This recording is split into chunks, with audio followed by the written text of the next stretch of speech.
Hello Hello， 胖妮儿来喽！胖妮继续带大家过情关。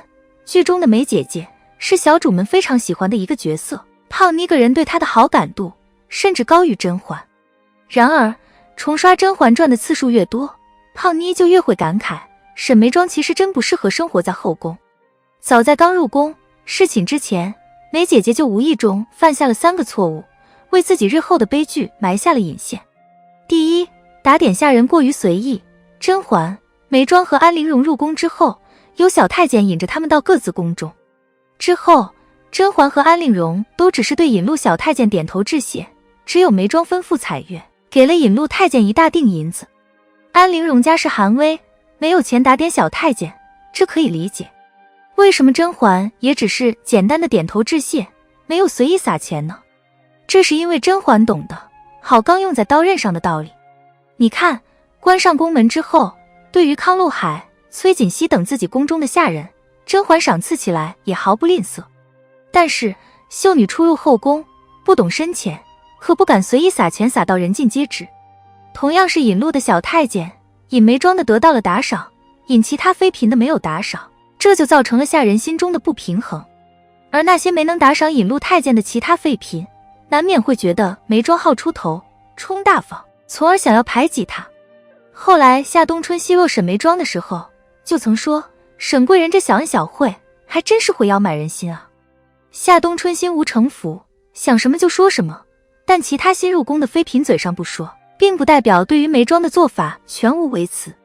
所以直到最后，眉庄在这深宫中真正交好的只有甄嬛，能够得着利益合作的也只有静妃，远不及甄嬛人脉广，贵人多。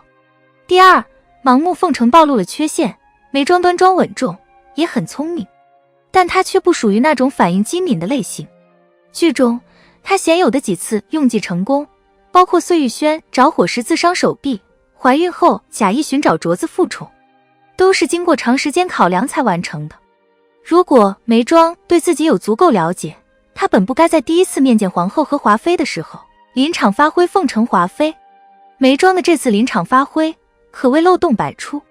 一来，当着皇后单单称赞华妃，皇后必然心生不悦；二来，国色天香这个词的确用得不妥当，平白惹得华妃嘲笑。更糟糕的是，被华妃怼了一句的眉庄，只是愣愣地站着，全无能力将话圆回来。如果不是甄嬛反应快，替眉庄解了围，这事最后还不知怎么收场呢。这虽然看起来是一件小事儿，但眉庄却通过这件小事亮了底牌，暴露了缺陷。后来华妃诬陷眉庄假孕争宠，就是打眉庄一个措手不及。事发突然，反应不够机敏的眉庄，除了对皇上说臣妾没有，臣妾真的没有，就再也没有还手之力了。第三，话不避人，埋下祸根。安陵容在自己宫中被夏冬春奚落，带着宝娟去碎玉轩找甄嬛，恰好看到眉庄也在。三人坐在屋里闲聊，本是大家一起夸浣碧伶俐，眉庄无意中把话题引到了评价下人上面去。她说，自然是自幼服侍咱们的下人要好一些，我这次也是带了彩月和彩星过来。之后她瞥了一眼安陵容，想也没想就说，你并没有带贴身的侍女过来，宫里服侍你的可还好？这时站在安陵容后面的宝娟悄悄白了眉庄一眼。甄嬛将自己宫中的菊青送给安陵容，眉庄又给了安陵容一些衣料。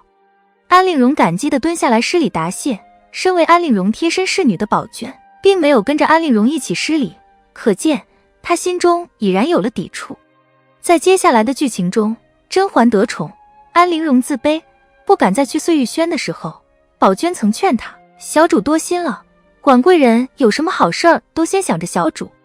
安比怀犯案之后，眉庄没能帮上忙，安陵容心中对眉庄有了抱怨，宝娟却没有就此宽慰安陵容，反而说管贵人倒是对小主真心。这些细节足可见，单从宝娟的本心上来说，她喜欢甄嬛胜过于眉庄。至于后面她故意挑拨甄嬛和安陵容之间的关系，则是因为她已然归顺皇后，那些挑拨的话来自于皇后的授意。那么眉庄当时说自然是自幼服侍咱们的好一些，这句话时为什么不知道避嫌呢？